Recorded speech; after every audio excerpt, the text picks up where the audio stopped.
26వ రోజు కార్తీక పురాణంలో 26వ అధ్యాయము. దుర్వాసుడు శ్రీహరిని శరణు వేయుట, ఆ శ్రీహరి హితబోధ చేయుట, ఈ విధంగా ఈరోజు 26వ అధ్యాయం ప్రారంభమవుతుంది.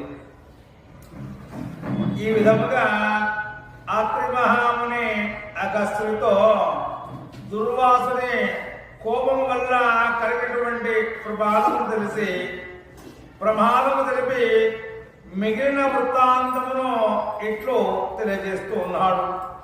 ఆ విధముగా ముక్కోపి అయిన దుర్వాసుడు భూలోకము, భువర్లోకము, పాతాళలోకము, సత్యలోకములకు తిరిగి అన్ని లోకములను తను రక్షించువారు లేకపోవడచే వైకుంఠమందున్నటువంటి శ్రీ మహావిష్ణువు వరకు వెళ్ళి, వాసుదేవ, జగన్నాథ, శరణాగత రక్షణ, బృధాంకిత రక్షింపుము, ఈ విధంగా వెళుతున్నాడు. నీ భక్తుడైనటువంటి అంబరీషునకు కీడు చేయదలిచిన నేను బ్రాహ్మణును కావున ముక్కోపైన మహాబల